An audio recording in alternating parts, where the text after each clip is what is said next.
वन्दितु सर्वसिद्धे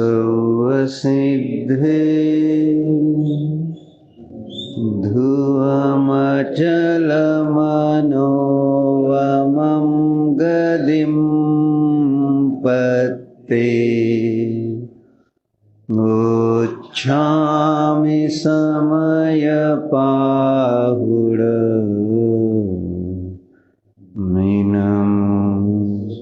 सुदकेवलीभणिदम्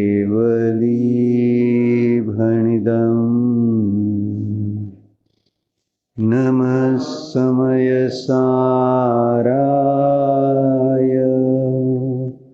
स्वानुभूत्या चकासते चित्स्वभावाय भावाय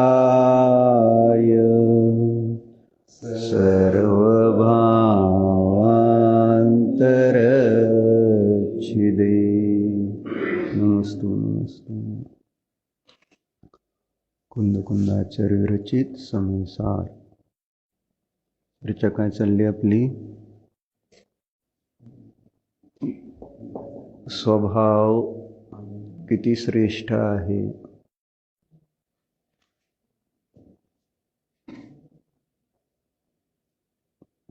की ज्या स्वभावाचं ध्यान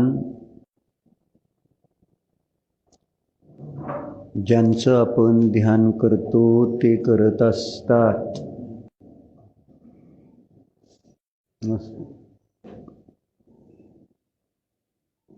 ज्यांची आपण स्तुती करत असतो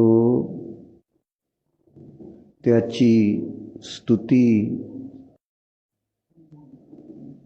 ज्यांची आपण स्तुती करतो ते ज्याची स्तुती करतात तो आहे स्वभाव. ज्यांची आपण पूजा करतो ते ज्याची पूजा करतात तो आहे स्वभाव. असं तो आहे स्वभाव. म्हणून अशा प्रकारच्या स्वभावाचं महात्म्य आपल्या प्रतीतीमध्ये येणं गरजेचं. ऐकू येतंय का? नाहीतर स्पीकर पशी बसा की तिथं माग खुर्ची घेऊन.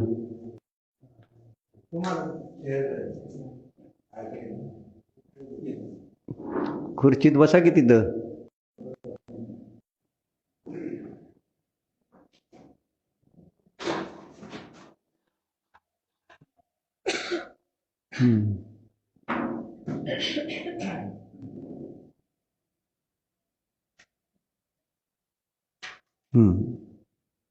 काय सांगतोय?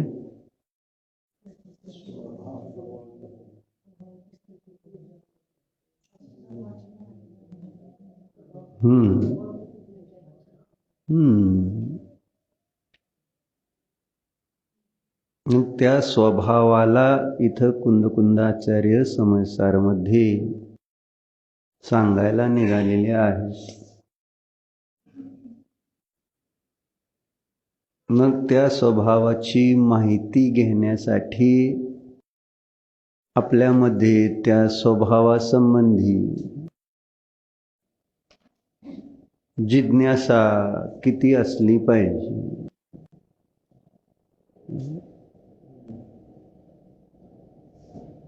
किती जिज्ञासा असतानाच त्या स्वभावाची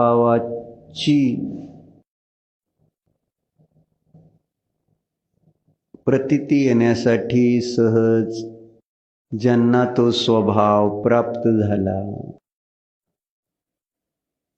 त्यांच्याकडून त्या स्वभावाची माहिती घेण्यासाठी सहजच विनयपूर्वक विनंती केली जाणार आहे.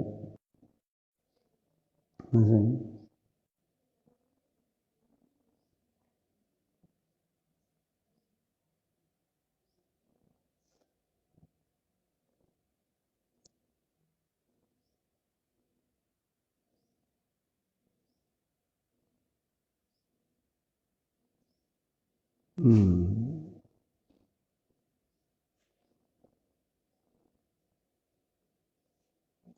परमात्मा पण त्या स्वभावाचा विचार करतायत आज देखील.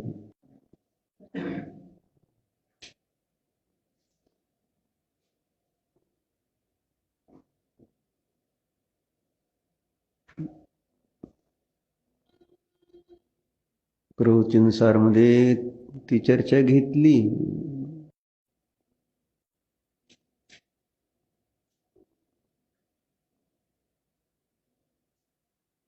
केवली कशाचं ध्यान करतात है ना. 33 नंबरच्या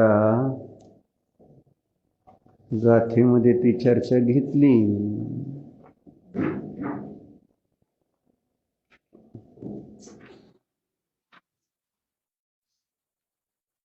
अथ केवल ज्ञानी श्रुत ज्ञानिनो हो अविशेष दर्शनेन विशेषाकांक्षा क्षोभम क्षपयती असं म्हणते.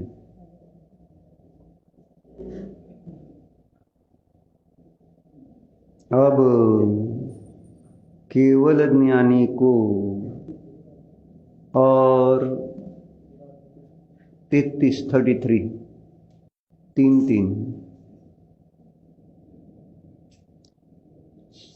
नंबरची गाथ है. अब केवल ज्ञानी को और श्रुत ज्ञानी को अविशेष रूप से दिखाकर विशेष आकांक्षा के क्षोभ का क्षय करते हैं. अर्थात केवल ज्ञानी में और श्रुत ज्ञानी में अंतर नहीं है ऐसा बतलाकर विशेष जानने की इच्छा के क्षोभ को नष्ट करते हैं. सांगते आता केवल ज्ञानी आणि श्रुत ज्ञानी यांच्यामध्ये केवल ज्ञानी आणि श्रुत ज्ञानी यांच्यामध्ये अविशेष म्हणतात. अविशेष म्हणजे सामान्य. अविशेष रूप से दोघांमध्ये काही भेद नाही हे सांगायचं. आम्ही जेव्हा जेव्हा दर्शन केलं तेव्हा तेव्हा आम्हाला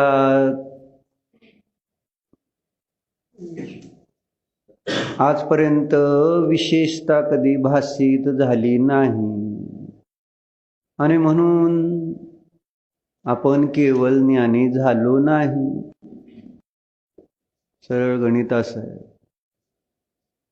याच्या अगोदर अनेक पूर्वजन्मामध्ये दर्शन केलं नाही का? केलं. म्हणून कालही सांगितलं दर्शन अरिहंत सिद्धाचार्य उपाध्याय साधूंचं केलं. ते कसं केलं? कसं केलं स्वप्नील भाई? काल सांगितलं ते कसं केलं? थांबा. अरिहंत सिद्धाचार्य उपाध्याय साधूंचं दर्शन कसं केलं? बरोबर, छान. पर्याय दृष्टीने दर्शन. पर्याय दृष्टी म्हणजे काय? पर्याय दृष्टी म्हणजे काय? पर्याय दृष्टी म्हणजे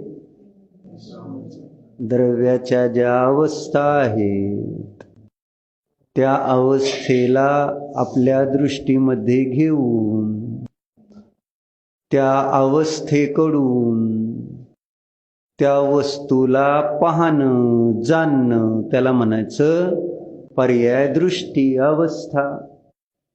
मनुष्य अवस्था आहे तर त्या मनुष्य अवस्थेकडून जीवाला पाहिलं.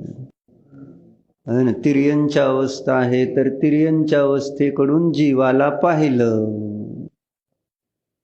स्त्री अवस्था आहे तर स्त्री अवस्थेकडून जीवाला पाहिलं. पुरुष अवस्था असेल तर पुरुष अवस्थेकडून जीवाला पाहिलं. डॉक्टर झाला तर डॉक्टर अवस्थेकडून जीवाला पाहिलं.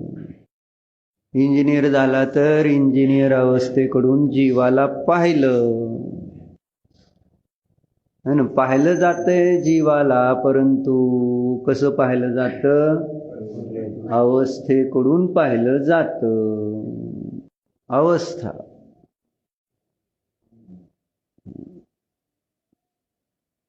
मग आपण इथंच थांबलो का? मग जे आमचे आराध्य आहेत त्यांना पण आपण पाहत असताना पर्याय दृष्टिकोनातूनच पाहिलं. ज्यांनी अनंत चतुष्टय प्रकट केलेलं आहे ते अरिहंत, तेच म्हणजे अरिहंत. ज्यांनी अशरीरी अशी कर्मरहित अवस्था प्राप्त केली तेच सिद्ध. ज्यांनी गृहस्थपणा सोडून मुनिधर्म स्वीकारला आणि जे संघामध्ये काय केले, शिक्षा दीक्षा देत आहे, तर त्यांना आम्ही आचार्य म्हणून पाहिलं. जे 11 अंग 14 पूर्वाचे पाठी आहे ना, असे जे 28 मूलगुणांचं पालन करणारे उपाध्याय. 11 अंग 14 पूर्व म्हणजे 25 झाले की गुण, आणि 28 मूलगुणाचं पालन करते ते पण, असं सांगितलं नाही. 11 अंग 14 पूर्व म्हणजे 25 झाले. 14 आणि 11 किती होते? आणि 25 सांगून मग म्हटलं 28 मूलगुण पण पालन करणारे असतात ते, असं त्यांना उपाय. बरोबर आहे का? चुकलं तर सांगत जावं, तसं काय नाही. आणि मग मुनिराजांना पाहताना काय पाहिलं? 28 मूलगुणाचं पालन करणारे दिगंबर वेश ज्यांनी धारण केलाय आहे ना, अशा पद्धतीनं आम्ही त्या अरिहंत सिद्ध आचार्य उपाध्याय साधूंना पण पाहिलं. स्वभाव कधी पाहण्याचा विचारच नाही आला. म्हणजे त्या ज्या अवस्था प्रगट झालेल्या आहेत त्या कुठून झाल्या, कशा झाल्या, त्याबद्दल कधी आम्ही विचार केलाच नाही.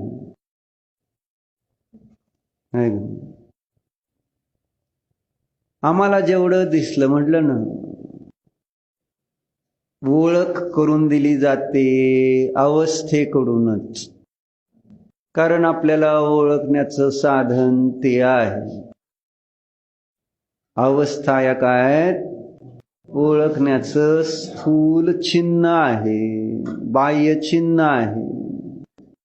अवस्थेकडूनच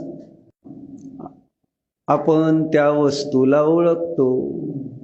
पण अवस्था म्हणजे वस्तूचं स्वरूप नाही, मात्र अवस्था म्हणजे जी अवस्था आपण पाहतो तेवढंच तेच त्या वस्तूचं स्वरूप नसतं.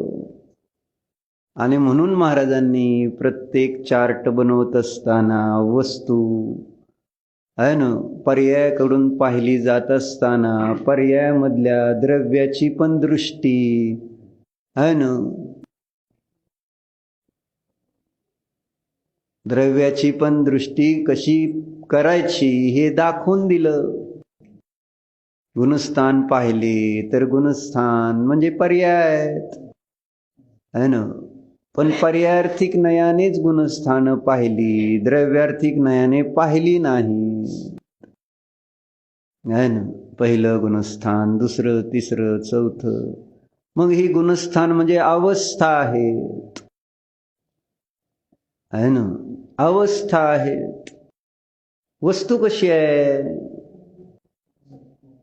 याचा निर्णय नसल्यामुळं आपल्याला, आहे ना, जी अवस्था तीच वस्तू अशी वाटत आलेली असल्या कारणाने मिथ्यात्वाचा व्यय झाला नाही, सम्यक्त्वाचा उत्पाद झाला नाही.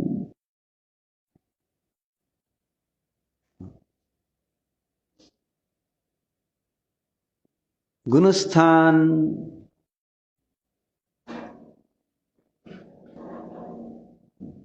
ही वस्तूची अवस्था आहे ना. गुणस्थान काय? मार्गनास्थान वस्तूची. आणि वस्तू कशी आहे? वस्तू कशी आहे अजित? वस्तू कशी असते? अवस्था मात्र वस्तू आहे का? तर वस्तू ध्रुव आणि पर्याय म्हणजेच अवस्था रूप असे दोन धर्म आहेत. क्षणिक अवस्था आणि ध्रुव शाश्वत नित्य असा स्वभाव, असं वस्तूमध्ये दोन धर्म आहेत एकाच वेळी. मग अवस्था असताना ध्रुव धर्म आहे, पर्याय असताना ध्रुव धर्म आहे.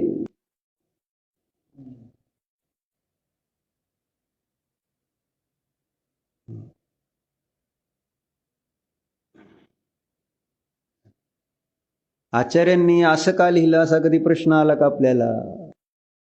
पर्याय मूढ परसमय असतो म्हणून.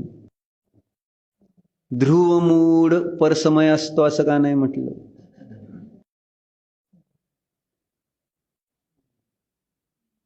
काय पर्याय मूढ परसमय म्हटलंय ना. मग तसं ध्रुव मूढ परसमय का नाही म्हटलं?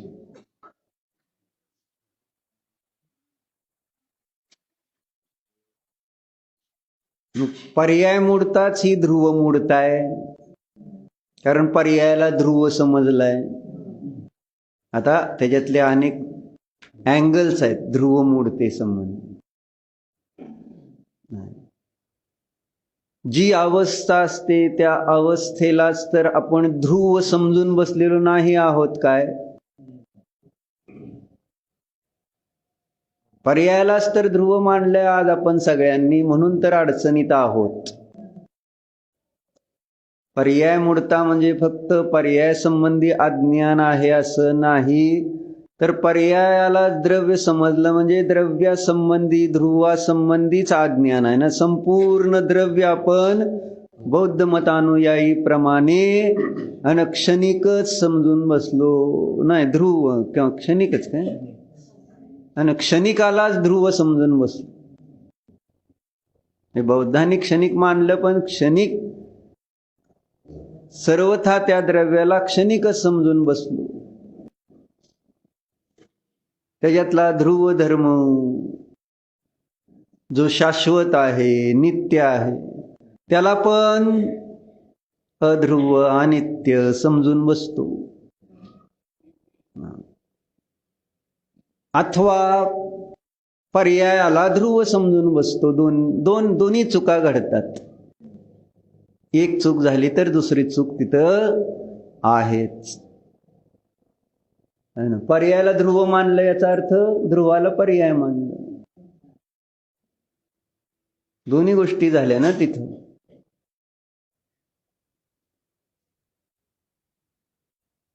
जशी पर्यायासंबंधी मूढता असते तशी ध्रुवासंबंधी पण मूढता असते की नाही असं नाही.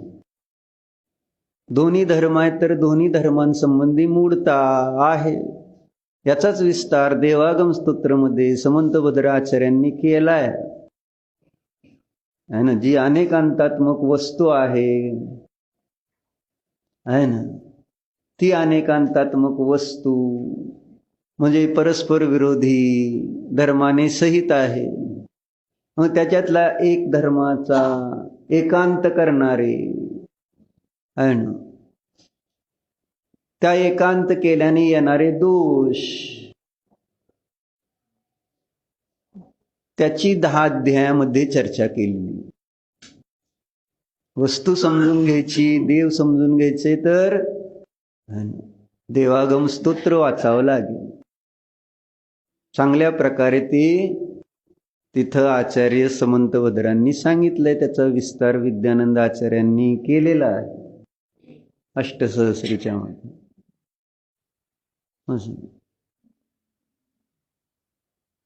कुठल्याही धर्माचा, वस्तूतील कुठल्याही धर्माचा एकांत करणार तर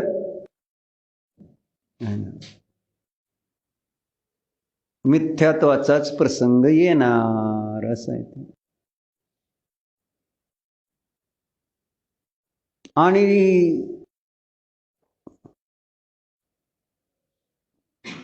त्याच धर्मांना जर दृष्टिकोनातून, विशिष्ट दृष्टिकोनातून पाहणार तर ते समीचीन असणार आहे.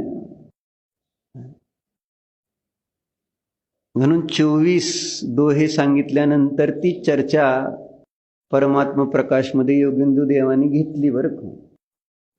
म्हणजे आत्म्याला वेगवेगळ्या प्रकारे मानणारे लोक आहेत असं सांगितलं. काय, कोणी आत्म्याला सर्वगत मानतं, कोणी आत्म्याला शून्य मानतं, कोणी आत्म्याला देह प्रमाण मानतं, आणि अजून एक काय दिलं, कोणी आत्म्याला काय काय सांगितलं, सर्वगत, देह प्रमाण, शून्य, आणि एक काय असू द्या. तर असं सांगितलं.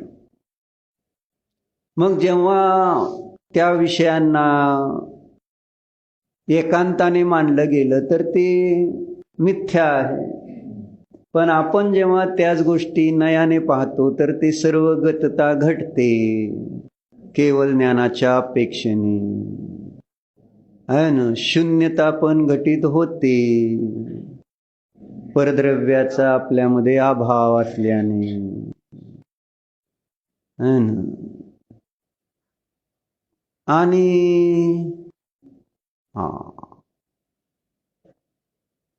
तिसरं काय सांगितलं, देह प्रमाण पण घटित होत आहे.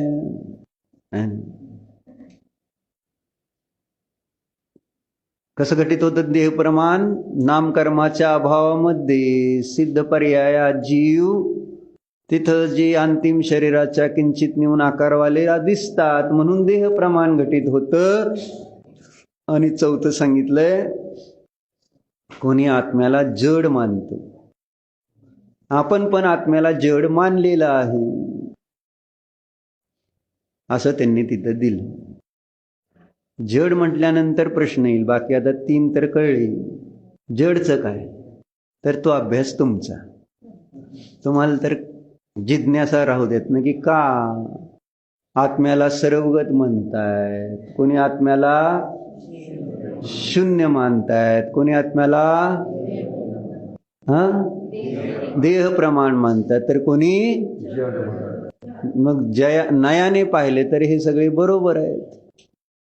आणि कल्याण मंदिर स्तोत्रांतर्गत तर एक दोहा घेतला, त्यामध्ये विरोध अलंकार म्हणून एक अलंकार घेऊन, असं नाही, आता विषय मला हे सांगायचं नाही, परत मग सरकत जाते इकडे तिकडे, तुम्हाला कायच कळत नाही, आधीच कळत नसल्यामुळं.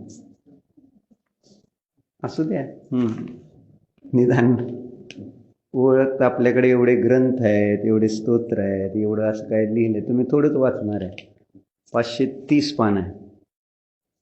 त्याच्यात एक श्लोक काय आलाय, विरोध अलंकार म्हणून एक येतं बरं का.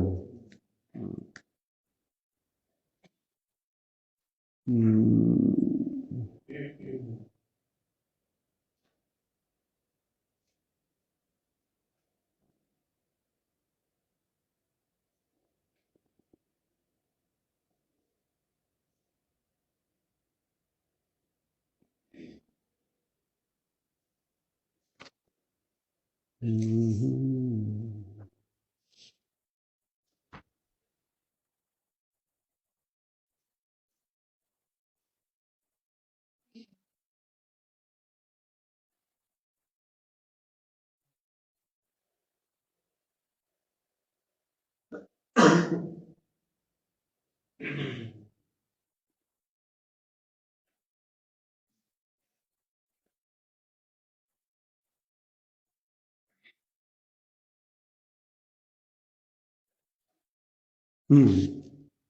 30 नंबरचा श्लोक आहे. 30. विरोधाभास अलंकाराने भगवंतांची स्तुती. त्याचं हिंदी वाचू काय का संस्कृत वाचू? दोन्ही वाचू. विश्वेश्वरोऽपि जनपालक दुर्गतस्त्वं किं वाक्षर प्रकृतिरप्यलिपिस्त्वमीश अज्ञानवत्यपि सदैव कथञ्चिदेव ज्ञानं त्वयि स्फुरति विश्वविकास हेतू. नाही कळलं ना? वाचतो हिंदी नीट आहे का? कशासाठी वाचतोय? हा, विरोधाभास अलंकार म्हणजे त्याच्यामध्ये एक विशिष्ट आपल्याला जे धर्म असे वाटतात की देवामध्ये असू शकत नाहीत, तर ते धर्म देवामध्ये कसे घटवलेत. देव दरिद्री असते असं तुम्ही कधी ऐकलंय? तर ते त्यांनी ह्याच्यात सांगितलं. देव दरिद्री आहेत, निरक्षर आहेत आणि अज्ञानी आहेत. आता कसं का अशी कधी स्तुती केली का देवाची? करून दाखवा. आहे ना, पाप पाप पाप पाप. किती भीती वाटेल, किती भीती वाटेल. काय राहुल मालक बरं का? 8:30 म्हटल्यावर 9ला आलाय. तर काय झालं?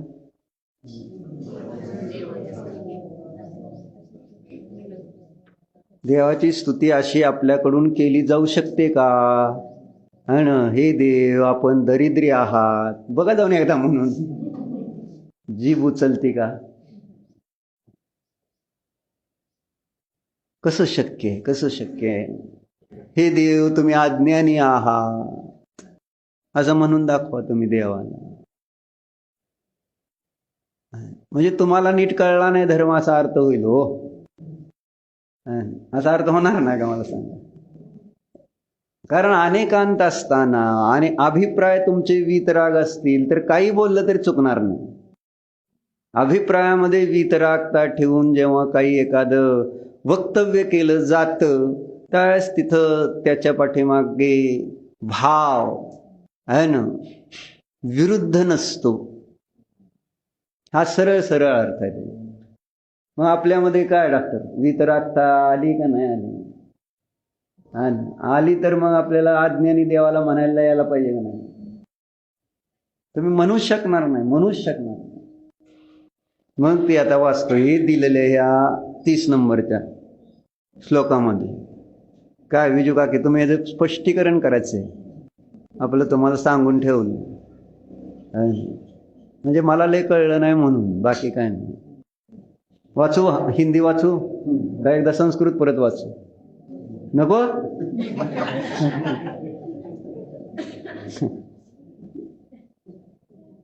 म्हणजे जी हिंदी वाचणार ते संस्कृतमध्ये आहे का नाही ह्याची तर बुद्धी लावायला पाहिजे का नको का? हिंदी वाचलं आणि संस्कृतमध्ये तसं नसलं तरी चुकीचं होईल. राहुल काय करू दे. काय सांगतोय काय म्हणजे का संस्कृतवर लक्ष ठेवायचं तर आचार्याने तसं लिहिलंय का नाही. कारण हिंदी अर्थ करताना जो तो त्याच्या आपल्या आपल्या भावाने केलेलं आणि ते संस्कृतचं हिंदी मराठी मी माझ्या अपेक्षेने करणार आणि मलाच जसा क्षेपक्षम झालाय तशा पद्धतीने करेल. आणि लिहिताना परत त्याच्यात काय अनेक गोष्टी त्या छंदाच्या निमित्तात इकडं तिकडं होऊन जातात. पण भाव पकडला तर करेल व्यवस्थित, त्यात काय चुकणार नाही. पण तरी आपलं दोन्ही असावं. कारण परवाच विजू काकी मला प्रश्न विचारल्या आणि बऱ्याच जणांना तो प्रश्न होता. कोणता है ना, कोणता प्रश्न होता. पंच इंद्रिय के विषय धारण करे जो ऋषीवरा. जे आपण 64 वृद्धीचं पूजन करतो की नाही रोज विधान, म्हणजे अष्टमी चतुर्दशीला करतो आपण विधान है ना. परम ऋषी स्वस्ती मंगल पाठ है ना. मग त्यामध्ये हिंदी त्याचं म्हणताना एक ठिकाणी आले की नाही, पंच इंद्रिय के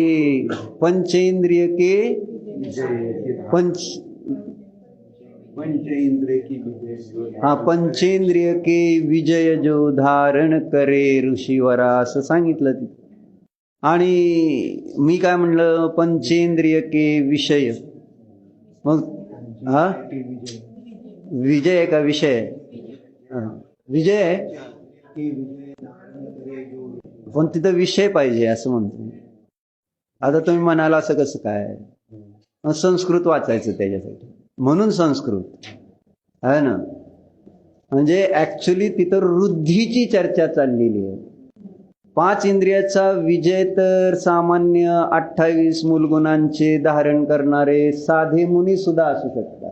आणि इथं हे 64 वृद्धीचे धारक. मग 5 इंद्रियांच्या विषयांना आपण ज्या पद्धतीने ग्रहण करतो त्याच्यापेक्षा कितीतरी विशेष रूपाने, म्हणजे तो आवाज, आवाजातल्या सगळ्या त्या ठिकाणी छटा, गंध, गंधाच्या सगळ्या छटा, त्यांना त्याच्याबद्दलचा आसक्ती मोहन हे नाही सांगायचं तिथं. पंचेंद्रियाच्या विजयाच्या मध्ये तिथं पंचेंद्रिय विषय भोगाची आसक्ती नाही सांगायची, पण इथं वृद्धी दाखवायची की त्यांच्या ज्ञानामध्ये तपाच्या निमित्तात कशा प्रकारे विशुद्धीनं ते ज्ञान विकसित झालेलं आहे ना. तर गिरीश कुमार तुम्ही घरी जाऊन अभ्यास करा, तसं काय नाही. म्हणजे चुकलं असलं तर मी ऐकतो तसं. पण पंचेंद्रिय के विषय तिथं तुम्ही ते संस्कृतमध्ये मती ज्ञानाचे 5 इंद्रिय सांगितले ना, किंवा कोणते कोणते स्पर्शेंद्रिय, रसनेंद्रिय, ग्रहणेंद्रिय, चक्षुरेंद्रिय आणि कर्णेंद्रिय. आपण आपल्या मतिज्ञानाने जेवढं स्पर्शेंद्रियाच्या विषयाला जाणणार, रसनेंद्रिय त्यापेक्षा आहे ना विशेष त्यात वृद्धीने लक्षात घ्यायचं. म्हणून तिथं त्या ठिकाणी तो विजय शब्द हिंदी ट्रान्सलेशन करताना त्याला खटकला विषय शब्द आहे ना. पहिल्या जुने जर प्रती काढले का नाही जिनेंद्र अर्चनाच्या, त्याच्यामध्ये विषय शब्द आहे. पंचेंद्रिय के विषय धारण करे जो.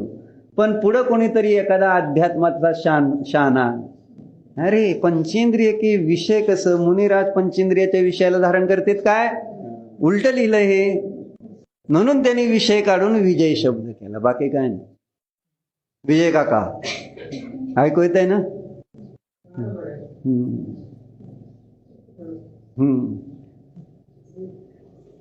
विषय आणि विजय असं अंतर पडतं. म्हणून म्हटलं बाकी काय नाही. म्हणजे हिंदी ट्रान्सलेशन करताना कधी कधी अशा घोटाळे होऊ शकते. म्हणून दोन्हीचा अभ्यास करून मग ठीक आहे ना, त्यांनी काय पाप केले असं नाही, पण एक अपेक्षेने पाप केले, एक अपेक्षेने त्यांनी आपलं भावना मुनींची विषय नको, कोणाला तरी चुकीची धारणा व्हायला नको की आमचे जैन मुनी पंचेंद्रियाचे विषयाचे धारक असतात, म्हणजे पंचेंद्रिय विषयाला भोगणारे असतात. म्हणून त्यांनी आपलं विषयचं विजय करून टाकलं. ठीक आहे ना, असू द्या, आपल्याला द्वेष नाही, साम्य भाव ठेवा. आता इथं सांगतोय काय, देवाला दरिद्री म्हणायचंय आज आपल्याला. काय देव दरिद्री आहेत, हे भगवान आपण दरिद्री आहात, हे भगवान आपण निरक्षर आहात, हे भगवान आपण अज्ञानी आहात असं आपल्याला म्हणायचंय आज. असं मी नाही म्हटलं, इथं कुमुदचंद्र आचार्यांनी लिहिलेला हा हे कल्याण मंदिर स्तोत्र आहे. कोण लिहिलंय? आणि पार्श्वनाथ भगवंतांची स्तुती केलेली आहे याच्यामध्ये. पार्श्वनाथ भगवंतांची 44 श्लोक आहे त्याच्यात बहुधा, है ना. आणि छंद जो आहे तो भक्तांवरचाच आहे. कोणता म्हणायचं त्याला? कोणता छंद आहे भक्तांवरचा? वसंत तिलका. करेक्ट, वसंत तिलका. तर आता काय म्हणू का एकदा संस्कृत? आता म्हणा म्हणतो. एवढं सांगितल्यावर किती मला कष्ट घ्यायला बैल लागले. आता नाही म्हटलं तरी पंचायत येईल म्हणून आता होय म्हणतोय. आता थोड्या वेळाने परत उलट सिद्ध करून दाखवलं तर म्हणणार बरं नका वाचू, हीच वाच. असं करायचं नाही. तर पुन्हा एकदा वाचतो बघा, म्हणजे तुम्हाला ते शब्द सुद्धा समजते थोडे थोडे का होईना. आपी शब्द लावलेला आहे ना म्हणून. विश्वेश्वरोपि जन पालक दुर्गतस्त्वं. समजलं है ना. विश्व, सगळ्या विश्वाचे पालक असून सुद्धा दुर्गत असा शब्द वापरला. किं वाक्षर प्रकृतिप्य लिपिस्त्वं त्वमीश.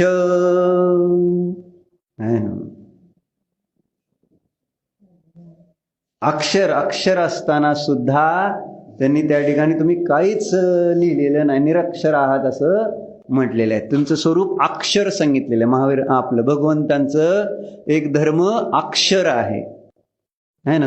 त्याला माहित आहे अक्षरचा अर्थ सांगणार आहेत म्हणून तुम्हीच सांगायचं विजू काकी. आता तसं गडबड करू नका.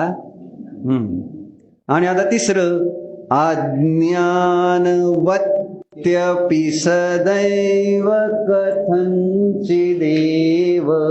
लिहिले का ना? अज्ञानवत्यपि सदैव कथंचिदेव ज्ञानं त्वयि स्फुरति विश्व विकास हेतु. हे अज्ञानी असून तुम्ही विश्वाला प्रकाशित करताय, ही काय भानगड आहे? असं थोडस म्हणजे आपल्याला ही भाषा समजते म्हणून, बाकी काय नाही. परमात्मा. तर आता हिंदी वाचू काय?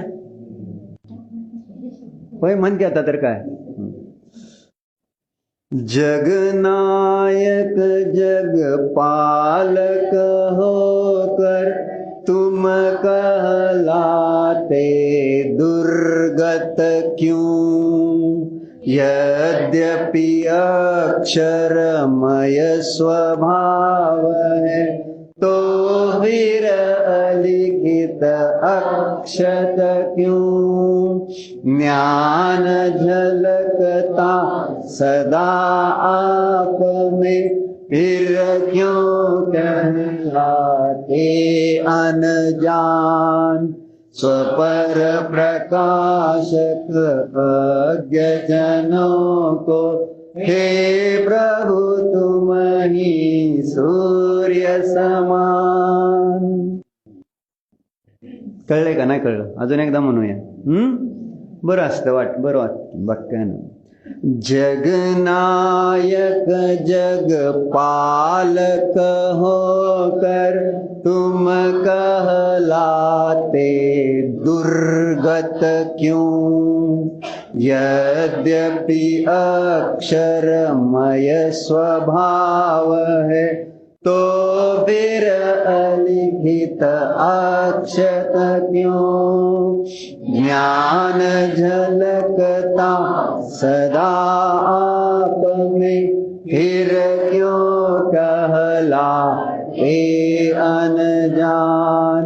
स्वपर प्रकाशक अज्ञ जनों को हे प्रभु तुम ही सूर्य समान. बरोबर झालं. आणि असं कसं म्हटलंय जाता असा प्रश्न कवीलाच पडलेला आहे. काय काय म्हटलं त्यांनी? तुम्ही जगाचे नायक असताना, है ना, हे आपण म्हणतो की रोज प्रक्षाळ करताना, जगाचे पालक, त्रिभुवन पालक, आहे का नाही? मग तसं इथं म्हणले जगनायक जगपालक होकर तुम कहलाते दुर्गत क्यों. दुर्गत म्हणजे दरिद्री असा अर्थ होतो. मग का बरं दरिद्री म्हटलं त्याला, असा प्रश्न यायला पाहिजे. असा प्रश्न आला. तुम कहलात म्हणजे त्यांना दरिद्री म्हटलं असा अर्थ झाला असं मला म्हणायचं. म्हणजे मला तर तुम्ही असे दिसता आणि तरी तुम्हाला दरिद्री म्हटलं जातंय. आणि तुम्ही असताना अक्षर स्वभावाले आहात तरी तुम्हाला अलिखित अक्षत म्हटलं जातंय. असं का असा प्रश्न केला. आणि तिसरं आहे ज्ञान झलकता सदा आपमे. तुमच्या ज्ञानामध्ये तर 3 लोक 3 काळातले सगळे पदार्थ झळकत असताना सुद्धा अन फिर क्यों कहलाते अनजान. मग परत तुम्ही त्या ठिकाणी अज्ञानी का म्हटले जाता. मग आज सांगणार आहे का उद्या सांगणार आहे विजोबा की तुम्ही. अज्ञानी का म्हणायचं, दरिद्री का म्हणायचं आणि निरक्षर का म्हणायचं. निरक्षरचा अर्थ न शिकलेला असंच थोडा होतो ना. ज्याला वाचता लिहिता येत नाही तो निरक्षर. असताना अक्षर आणि तिथं अक्षर नाही. म्हणजे हे सगळं सांगायचं प्रयोजन काय होतं. म्हणजे इथं जरी असं म्हटलं तरी ते विशिष्ट एका नयाने पाहिलं तर ते अज्ञानीही सिद्ध होतात, ते दरिद्रीही सिद्ध होतात आणि ते निरक्षर पण सिद्ध होतात. आता याचा अभ्यास तुम्ही करणार का मीच करायचा. आता कसं देवाला दरिद्री सिद्ध करायचं. आता देवाला दरिद्री सिद्ध करायला नाही. देवाला त्या ठिकाणी श्रीमंत तर सगळेच सिद्ध करतात. मग काय विशेष. त्याच्यामुळे आपल्याला त्यांची श्रीमंती भासित होत नाही. खरं बघायला गेलं तर देव आहेतच की, त्यात काय शंका नाही. सगळं जग त्याला श्रीमंत मानतंय. मी पण म्हणतोय. मानतोय का नाही मला माहिती नाही आहे ना. त्यांची अनंत लक्ष्मीचे धारक वगैरे सगळं आपण म्हणणार. मान्यता मीच लक्ष्मीचा धारक आहे, देव नाही, ही मान्यता. बरं ठीक आहे तुमच्या दृष्टिकोनातून नाही तर मग कोणत्या अपेक्षेने दरिद्री असं हे सगळं चिंतनात घेतलं तर आपल्याला अजून देव चांगले कळतील. कारण सरळ सरळ कळत नाही म्हणून सांगितलं ना. सरळ सांगितलेली ती गोष्ट आपल्या बुद्धीमध्ये सरळ शिरत नाही. आणि त्याचं एकमेव कारण महावीरांचे शिष्य वक्र सांगितलं आपल्याला. आम्हा किती वेळा सांगते. सरळ सांगितलेली गोष्ट कधीही त्या ठिकाणी आपण तशी ग्रहण करायला तयार नाही. उलट सांगावं लागतं. संवेग काय आणि संवेगचा मित्र ईशित काय आहे ना. तोच तुझा ईशित आला होता ना मित्र. हा मग दोघं मला सरळ सांगितलेलं काय कळत नाही बरोबर.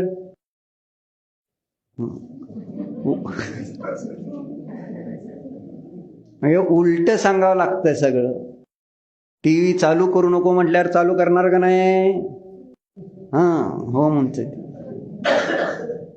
म्हणजे जी गोष्ट करून घ्यायची ती उलटी. तसं इथं आपल्याला देवाची जी केवळ ज्ञानाची महिमा आणायची तर त्याला अज्ञानातूनच आणा.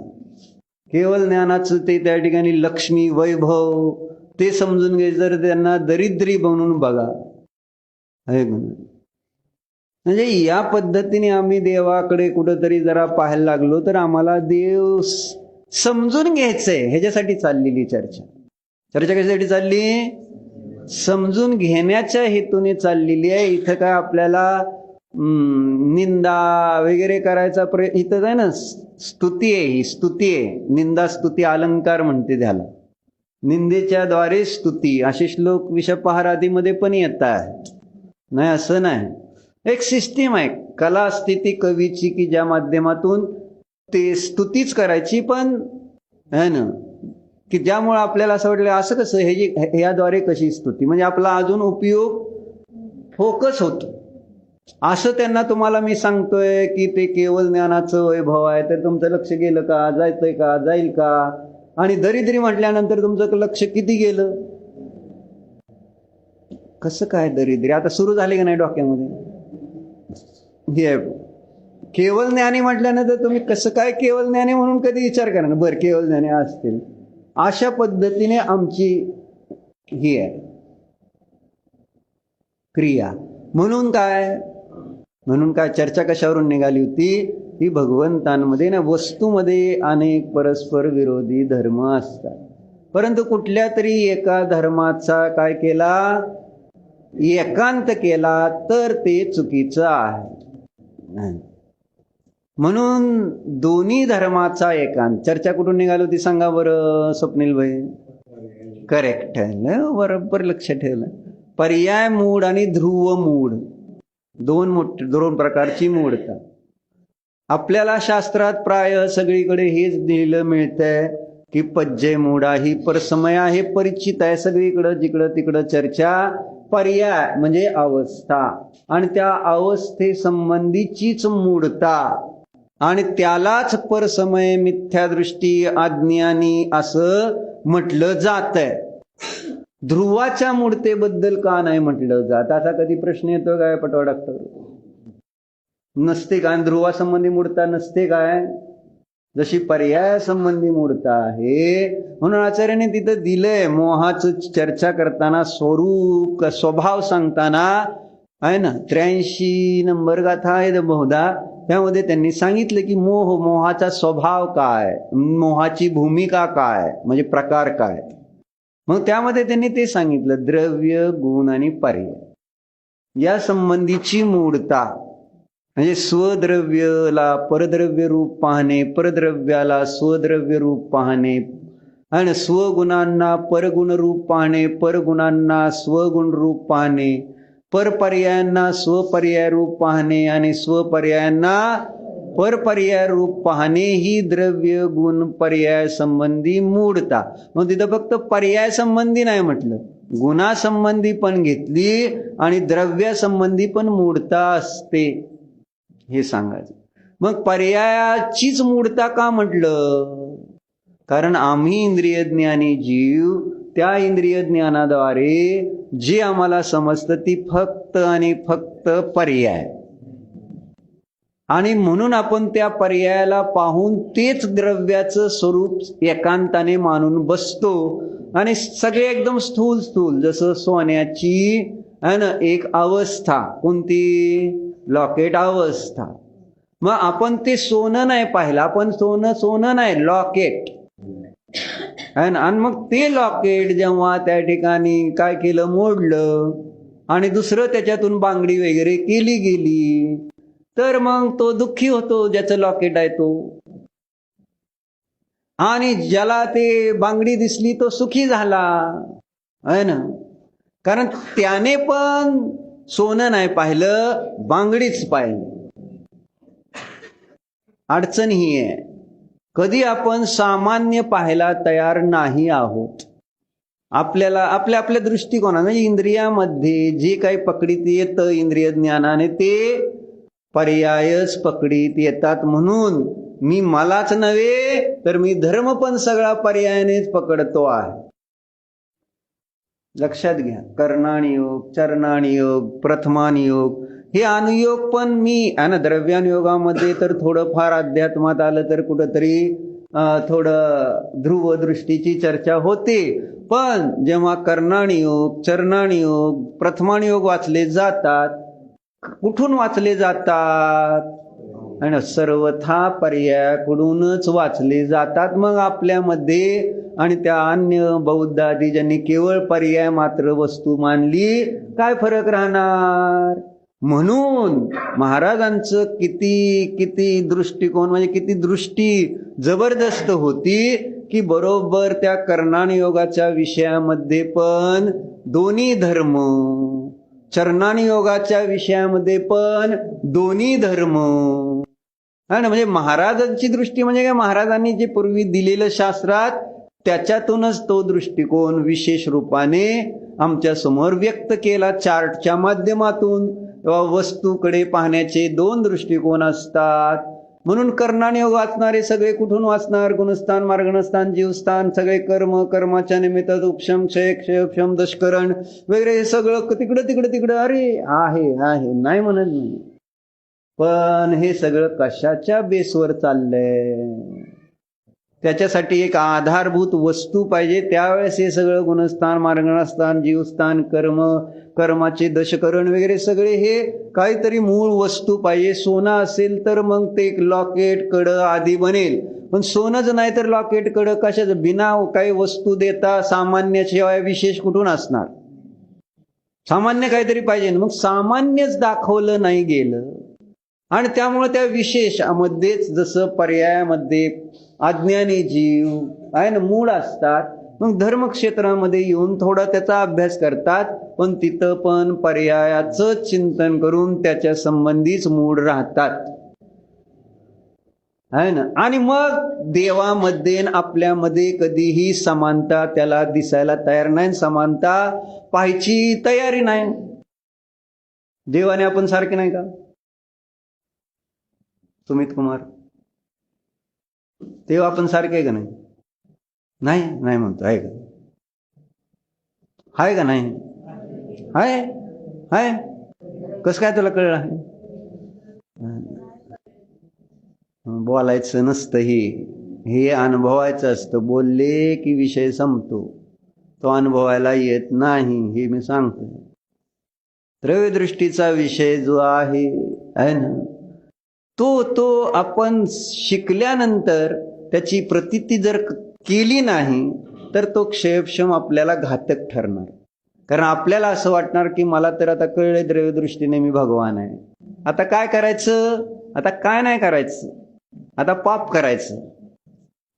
हा अर्थ होतो त्याच्यातला, माहित आहे? बरोबर आहे का जितेशभाई? द्रव्यदृष्टीने मी परमात्मा आहे, मग झालं की विषय संपला. आता राहिलं काय? ह्याच्यानंतर काय नाही आहे बरं का पाहुणे, तुम्हाला सांगतो. जर शोधताल तर अडचणीत याचाल, पण लोक त्याच्या पुढं पण शोधायचा प्रयत्न करतात. ही अडचणी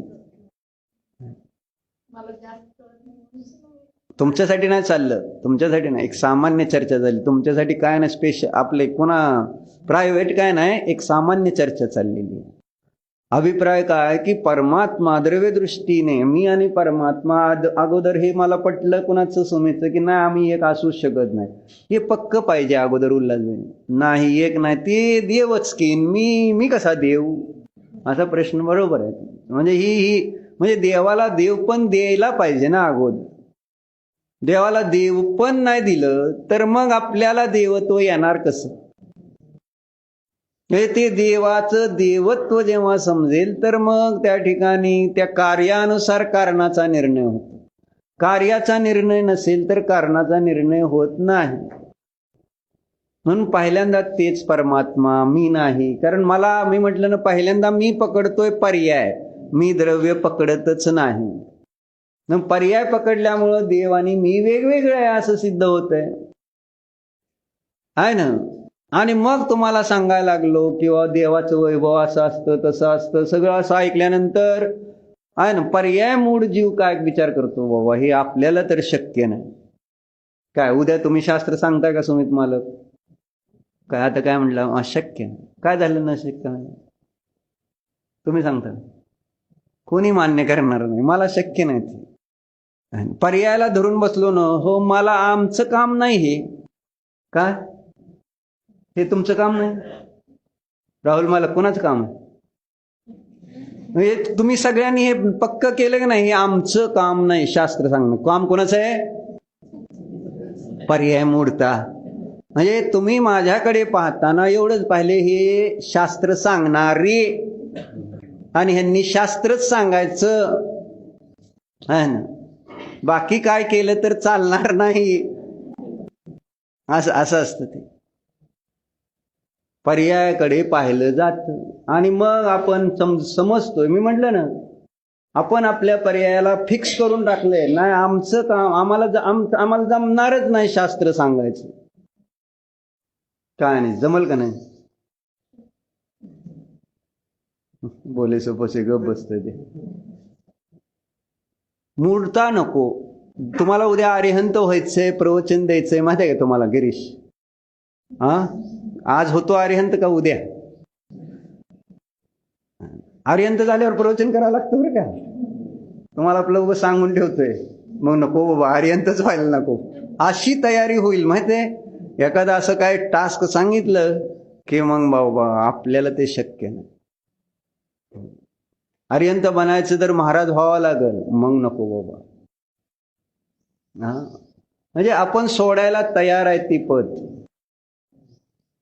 कारण मी माझ्या त्या पर्यायामध्ये इतका मूड आहे की मला ते पद, त्या पदासाठी करावं लागणारं परिश्रम नाही, तयार नाही, असं होतं. आणि मग जेव्हा त्या अरिहंतांची चर्चा पर्यायार्थिक नयाने केली जात असताना एका जीवाला काय झालं, दुःख झालं, खेद झाला. ते कुठं, मी कुठं, त्यांचं ज्ञान कुठं, माझं ज्ञान कुठं आहे ना. अशा पद्धतीने जेव्हा खेद होतोय, त्याच्यासाठी ही गाथा वाचायची मला 33 नंबर आहे ना, की ज्या अंतर्गत तो खेद दूर करण्याचा उपाय केलेला आहे की बाबा घाबरू नको तू, आणि केवळ ज्ञान ह्याचं पर्यायाच्या अपेक्षेने भेद असला आहे ना, तरी द्रव्य अपेक्षेने भेद कसा नाही. म्हणून इथं शीर्षक वाचू काय पुन्हा एकदा. अब केवल ज्ञानी को और श्रुत ज्ञानी को अविशेष रूप से दिखाकर, अविशेष म्हणजे जसे केवळ ज्ञानीचं ज्ञान आहे तसंच श्रुत ज्ञानीचं ज्ञान आहे, अशा प्रकारे दाखवून जी विशेष आकांक्षा, मला केवळ ज्ञान पाहिजे, मला केवळ ज्ञान पाहिजे, सोड केवळ ज्ञान वगैरे काय नाही आहे ना. म्हणजे जी विशेष आकांक्षेने उत्पन्न होणारा क्षोभ आहे, क्षोभ आहे ना, माझ्याकडे तसलं नाही, माझ्याकडे तसलं नाही, जे आपण दुसऱ्याकडे पाहतो त्यावेळेस ते आपल्याकडे नसताना आपल्या मनामध्ये काय होतं, एक मनामध्ये खेद, दुःख, शल्य, क्षोभ निर्माण होतो. मग तेच धर्माच्या बाबतीत होतंय. तुम्हाला हे सगळं जमल, पण आम्हाला नाही ना. हे असं आपण करून टाकलेलं आपल्या डोक्यामध्ये विषय फिक्स. जमणार आहे का नाही? काय राज, जमतंय का नाही? काय जमतंय का नाही? ब्रह्मचर्य राहायला जमल का नाही? आत्तापासून खुली नटवायला लागलाय, बायको करायची हे फिक्स आहे. नाहीतर कशाला एवढी भारी खुली लागते ब्रह्मचारीला आहे ना. तर सांगायचं असं आहे, ब्रह्मचारी राहू शकतो का नाही आपण? काय त्याला घाबरायचं काय झालं? हो राहू शकतो. त्याला काय झालं? हा कॉन्फिडन्स पाहिजे ना. तो स्वभाव म्हणून तर दाखवायचा आहे, स्वभाव दाखवायचा. स्वभावाची महिमा किती आहे हे अजून लक्षात येईन आपल्याला. भयंकर भारी स्वभाव आहे. तुम्हाला आता काय सांगायचंय, म्हणून मी गडबड करेना स्वभावाला सांगायची. तुम्हाला असं आत न वाटलं इतका भारी, इतका भारी, इतका भारी असतो तसा स्वभाव. मग मला पण, मग तो स्वभाव मला पण काय तू स्वतःच्या स्वभावाने सहित आहे हे सांगणार आहे. त्याच्यासाठी 24 दोहे सांगितले. तू पण तसा जसे परमात्मा तसाच तू पण आहे. हे म्हणून इथं शीर्षकामध्ये दिलं, काही अंतर नाही, घाबरू नकोस.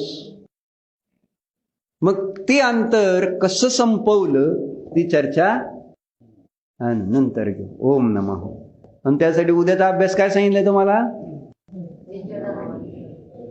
हा म्हणजे आत्मा जड आहे असं एक सांगितलं होतं. 4 गोष्टी सांगितल्या होत्या ना परमात्मा. त्यामध्ये आत्म्याला जड पण म्हटलं. आणि परत आपण 3 गोष्टी पाहिल्या देवाबद्दल. तर आता जाताना देवदर्शन करून जावा.